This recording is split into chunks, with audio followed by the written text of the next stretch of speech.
ആകാശവാണി.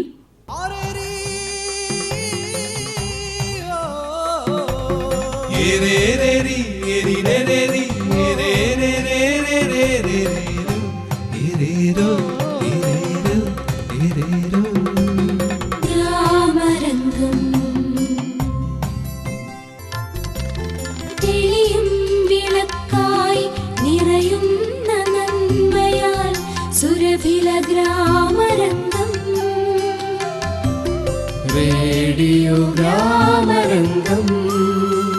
നിരുപമ radio ഗ്രാമരംഗം. Radio ഗ്രാമരംഗം. ഗ്രാമരംഗം ഗ്രാമരംഗം.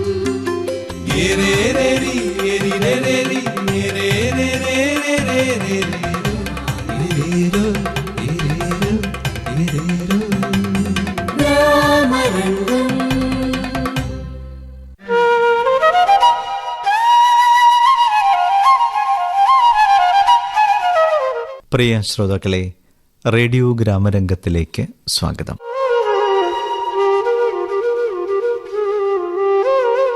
Radio ഗ്രാമരംഗത്തിൽ ആദ്യം ഗ്രാമപൂർണിമ. ചിത്രകലാ അധ്യാപകനും സാംസ്കാരിക പ്രവർത്തകനുമായ പ്രിൻസ് കല്ലട കഴിഞ്ഞ റേഡിയോ ഗ്രാമരംഗത്തിൽ അദ്ദേഹത്തിന്റെ ഗ്രാമത്തിന്റെ വിശേഷങ്ങൾ പങ്കുവച്ചിരുന്നു. തുടർന്ന് കേൾക്കാം. കിഴക്കേക്കല്ലട എന്ന ഗ്രാമത്തെ ലോകശ്രദ്ധയിലേക്ക് കൊണ്ടുവന്ന സച്ചിന്തയുടെ ഒരു പ്രവർത്തനത്തെക്കുറിച്ച് പറയാം. മഹാകവി പാലാ പുരസ്കാരം. ഇതിൻ്റെ പിന്നിലും ഒരു ചരിത്രമുണ്ട്.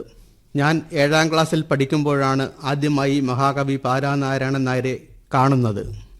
അന്ന് എൻ്റെ മുത്തച്ഛനായ സരസകവി AJ പള്ളിയാടിയോടൊപ്പം മഹാകവി എൻ്റെ വീട്ടിലെത്തി. കിഴക്കേക്കല്ലട കൊച്ചുവിലാമൂട് എന്ന സ്ഥലത്ത് രാജു മെമ്മോറിയൽ എന്നൊരു ക്ലബ്ബുണ്ടായിരുന്നു. അവരുടെ വാർഷിക സമ്മേളനത്തിൽ വെച്ച് എൻ്റെ മുത്തച്ഛന് സരസകവി സ്ഥാനം നൽകാൻ സാഹിത്യ അക്കാദമി നിയോഗിച്ച് അയച്ചതായിരുന്നു പാലായെ. സമ്മേളനം കഴിഞ്ഞപ്പോൾ രാത്രിയായി. അന്ന് ഞങ്ങളോടൊപ്പം എൻ്റെ വീട്ടിൽ കഴിഞ്ഞു മഹാകവി. അന്നെനിക്ക് മലയാള പാഠാവലിയിൽ കേരളം വളരുന്നു എന്ന പാലാ കവിത പഠിക്കാനുണ്ടായിരുന്നു. അത് ഞാൻ അദ്ദേഹത്തെ ചൊല്ലിക്കേൾപ്പിച്ചു. അഭിമാനം തോന്നിയ നിമിഷങ്ങൾ. അടുത്ത ദിവസം സ്കൂളിൽ അധ്യാപകരും സഹപാഠികളും വിവരമറിഞ്ഞു. സന്തോഷം തരുന്ന വാക്കുകൾ അവരിൽ നിന്നും കിട്ടി.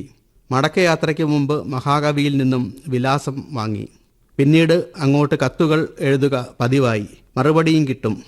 ഇന്നും ആ കത്തുകൾ നിധി പോലെ ഞാൻ സൂക്ഷിക്കുന്നു. സത്യത്തിൽ എഴുത്തിൻ്റെ മേഖലയിലേക്ക് എന്നെ എത്തിച്ചത് ആ കത്തുകളും അതിന് അദ്ദേഹം തന്ന മറുപടികളുമാണ്. ഒരു മുത്തച്ഛൻ്റെ വാത്സല്യത്തോടെ അദ്ദേഹം തിരുത്തലുകളും നിർദ്ദേശങ്ങളും നൽകുമായിരുന്നു. നമ്മുടെ സംഘടനയ്ക്ക് സച്ചിന്ത എന്ന പേര് തീരുമാനിച്ചപ്പോഴും ഞാൻ ആദ്യം അഭിപ്രായം ചോദിച്ചത് മഹാകവിയോട് തന്നെ. അതിന് മറുപടിയായി ലഭിച്ചത് 4 വരി കവിത. വിചിത്രമായി തോന്നിയിടുമെങ്കിലെന്തേ സച്ചിന്ത സത്യം ചിരിചിന്തയാലേ പ്രബുദ്ധമാം ബാലജനാഭിലാഷം പവിത്രമാക്കാൻ കനിയട്ടെ കാലം. ഇതൊരു പ്രവചനമായിരുന്നു. കാലം സച്ചിന്ത എന്ന പ്രസ്ഥാനത്തെ അക്ഷരാർത്ഥത്തിൽ പവിത്രമാക്കിയിരിക്കുന്നു. വീണ്ടും ഒരിക്കൽ മഹാകവിയെ കാണാനായി ഞങ്ങൾ അദ്ദേഹത്തിൻ്റെ ഭവനത്തിലെത്തി. അതിനുശേഷം കേരളത്തിലെ കലാസാഹിത്യ പ്രതിഭകൾക്ക് സമ്മാനിക്കാനായി 4 വരി കവിതയും അതിനു താഴെ തൻ്റെ കയ്യൊപ്പും ചാർത്തി തന്നു മഹാകവി. അതാണ് പാലാ പുരസ്കാരം. ആ കവിത ഇങ്ങനെ: സംഗീത സാഹിത്യ രസായനങ്ങൾ അംഗീകരിക്കുന്ന കലാത്മികേ നീ പങ്കം വിന പാവന കാവ്യ ചിന്താരംഗത്ത് ദീപാവലിയായിടേണം. പാലാ നാരായണൻ നായർ. സച്ചിന്ത കൂടാതെ മറ്റനേകം കലാസാംസ്കാരിക സംഘടനകളും കിഴക്കേക്കല്ലടയിൽ പ്രവർത്തിക്കുന്നുണ്ട്. കലാകൈരളി, കേരള പത്രപ്രവർത്തക union library, Kavithraya, J Chitraranjan library, EMS ഗ്രന്ഥശാല, progressive library, Akshara arts club, Chembai Kalavedi, BRC Chittamala എന്നിവയെല്ലാം ഇവിടെ മികച്ച പ്രകടനം കാഴ്ചവെക്കുന്ന കലാസാംസ്കാരിക പ്രസ്ഥാനങ്ങളാണ്. കിഴക്കേക്കല്ലടയെക്കുറിച്ച് പറയുമ്പോൾ നമുക്ക് മുന്നേ കടന്നുപോയ പ്രതിഭകളെക്കുറിച്ച് കൂടി പറയേണ്ടിയിരിക്കുന്നു. പ്രശസ്ത കവികളായ Peter John Kallada, EA Carlos, എൻ്റെ മുത്തച്ഛൻ സരസകവി AJ പള്ളിയാടിയുടെ സഹോദരൻ തോമസ് കല്ലട, പിന്നെ കല്ലട വാസുദേവൻ, കല്ലട ഫാസി എന്നിവരൊക്കെ മലയാള ഭാഷയ്ക്ക് അതുല്യ സംഭാവനകൾ നൽകിയവരാണ്. കൊല്ലം ജില്ലയുടെ നെല്ലറ എന്ന് വിശേഷിപ്പിക്കാവുന്ന സ്ഥലമായിരുന്നു കിഴക്കേക്കല്ലട. എന്നാൽ ഇന്ന് കല്ലടപ്പാടം ഭൂരിപക്ഷവും തരിശായി കിടക്കുകയാണ്. കൃഷി നഷ്ടത്തിലായതിനാൽ കർഷകർ മറ്റ് തൊഴിലുകൾ തേടിപ്പോയി. ഇനി നാടിൻ്റെ ചരിത്രം അല്പം. രാജഭരണകാലത്ത് കൊല്ലം ദേശിങ്ങനാട് എന്ന നാട്ടുരാജ്യമായിരുന്നു. ആ രാജ്യത്തിൻ്റെ തലസ്ഥാനമായിരുന്നു കിഴക്കേ കല്ലട. ഇപ്പോൾ ചിറ്റുമല ക്ഷേത്രത്തിന് മുന്നിൽ നിന്ന് കിഴക്കോട്ട് നോക്കിയാൽ ദൂരത്തായി മതിലകം എന്ന സ്ഥലത്തെ mount Carmel English medium school കാണാം. അന്ന് അവിടെയായിരുന്നു കമനീയമായ രാജകൊട്ടാരം. അവിടെ നിന്ന് തന്നെ ചിറ്റുമല ക്ഷേത്രത്തിലെ ദുർഗാദേവിയെ തൊഴാൻ പറ്റുന്ന രീതിയിലായിരുന്നു കൊട്ടാര നിർമ്മാണം. ഈ ക്ഷേത്രത്തിന് ഇന്നും ഒരു പ്രത്യേകതയുണ്ട്. ഉത്സവത്തിന് കല്ലട വലിയ പള്ളിയിൽ നിന്നും കെട്ടിയെഴുന്നള്ളിക്കുന്ന പള്ളിവാസൽ കുതിര ക്ഷേത്രത്തിൽ പ്രവേശിച്ചിട്ട് മറ്റു 16 കരകളിൽ നിന്നും വരുന്ന കെട്ടുകാഴ്ചകളൊക്കെ ക്ഷേത്രത്തിൽ കയറാവൂ എന്നാണ് ആചാരം. അതെ, കല്ലടയുടെ ദേശീയോത്സവം മതസൗഹാർദ്ദത്തിൻ്റെ ഉത്സവം കൂടിയാണ്. ഇവിടെ സൂചിപ്പിച്ച കല്ലട വലിയ പള്ളിയാണ് കിഴക്കേ കല്ലടയിലെ ആദ്യ ക്രൈസ്തവ ദേവാലയം. ഭാരതത്തിൻ്റെ 2ാം അപ്പസ്തോലനായ വിശുദ്ധ ഫ്രാൻസിസ് സേവ്യർ എത്തിയത് ഇവിടെയാണ് എന്നാണ് ചരിത്രം. പിന്നീട് ഈ ദേവാലയം ഓർത്തഡോക്സ് സഭയുടേതായ ശേഷമാണ് ഇന്ന് കാണുന്ന കൊടുവിള സെൻറ്റ് ഫ്രാൻസിസ് ദേവാലയം നിർമ്മിച്ചത്. അത് പോർച്ചുഗീസ് ഭരണകാലത്തായിരുന്നു. കിഴക്കേ കല്ലട എന്ന പേരിന് പിന്നിലും ഒരു ഐതിഹ്യമുണ്ട്. പണ്ട് കല്ലടയിലെ ഭൂരിപക്ഷം സ്ഥലങ്ങളും വനമായിരുന്നു. വളരെ കുറച്ച് മനുഷ്യർ മാത്രം താമസമാക്കിയ സ്ഥലം. ഒരിക്കൽ സ്വസ്ഥമായിരുന്ന് തപസ്സനുഷ്ഠിക്കാൻ പറ്റിയ സ്ഥലമന്വേഷിച്ച് ഒരു സന്യാസി ഇവിടെ എത്തി. ചുറ്റുമല കുന്നിൻ മുകളിൽ ആശ്രമം കെട്ടി അദ്ദേഹം തപസ് തുടങ്ങി. ദിവ്യനായ ഒരു സന്യാസി എത്തിയതറിഞ്ഞ് നിഷ്കളങ്കരായ ഗ്രാമീണർ അവിടെ എത്തി.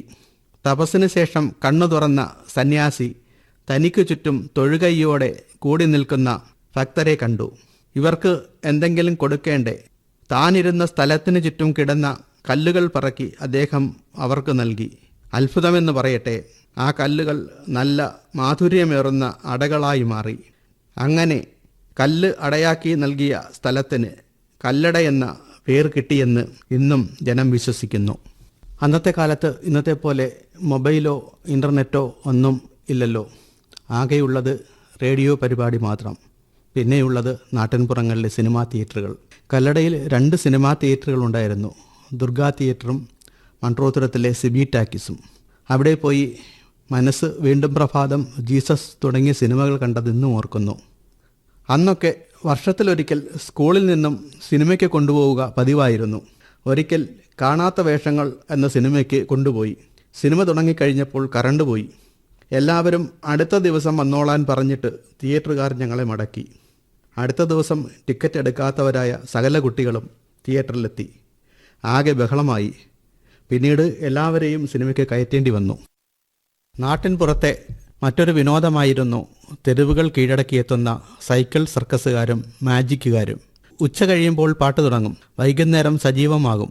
ആണുങ്ങൾ തന്നെ പെൺവേഷം കെട്ടി നൃത്തം ചെയ്യുക, ഇതുപോലെയുള്ള അത്ഭുത പ്രവൃത്തികളൊക്കെ കാണിച്ച് ജനത്തിൻ്റെ കയ്യടി മേടിക്കും. അതുപോലെ സൈക്കിൾ അഭ്യാസ പ്രകടനങ്ങളൊക്കെ നടത്തും.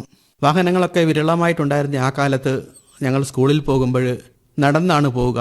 കായലോരത്തു കൂടിയുള്ള നടത്തം എന്ന ഓർമ്മയിലുണ്ട്. പോകുന്ന വഴിക്ക് ധാരാളം മാമ്പഴങ്ങൾ കിട്ടും. കായലോരത്ത് നിൽക്കുന്ന മാവിൽ നിന്നും എറിഞ്ഞിട്ടും താഴെ വീണ് കിടക്കുന്നതുമൊക്കെ പറക്കി തിന്നുമൊക്കെ പോകുന്ന ഒരു അവസ്ഥ ഇന്നത്തെ കുട്ടികൾക്ക് ഓർക്കാൻ പോലും കഴിയില്ല. അതുപോലെ തന്നെ അന്ന് സ്കൂൾ ബാഗ് എന്നൊരു സമ്പ്രദായമില്ലായിരുന്നു. ഞങ്ങളെല്ലാം കറുത്ത ഒരു തരം റബ്ബർ, ഇന്ന് കാക്കയടിക്കുന്ന റബ്ബർ എന്ന് പറയും, അതുപോലത്തെ റബ്ബർ ഇട്ട് തോളിൽ വെച്ചുകൊണ്ടാണ് പോകുന്നത്. അന്നൊക്കെ വളരെ സാമ്പത്തിക സ്ഥിതിയുള്ള വീട്ടിലെ കുട്ടികൾ അലുമിനിയം പെട്ടി, ഇന്നും ഞാൻ ഓർക്കുന്നു, അലുമിനിയം ഇന്ന് നമ്മൾ ട്രങ്ക് പോലൊക്കെ ഇരിക്കുന്ന പെട്ടികൾ കൊണ്ടുവരുമായിരുന്നു.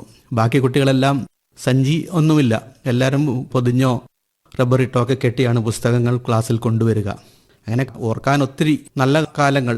നല്ലതെന്ന് പറയുമ്പോൾ കഷ്ടപ്പാടുള്ള കാലമായിരുന്നു എങ്കിലും ഇന്ന് ഓർക്കുമ്പോൾ അത് ആസ്വാദ്യമായ ഒരു കാര്യമായിട്ട് ഓർക്കാൻ കഴിയുന്ന കാലം.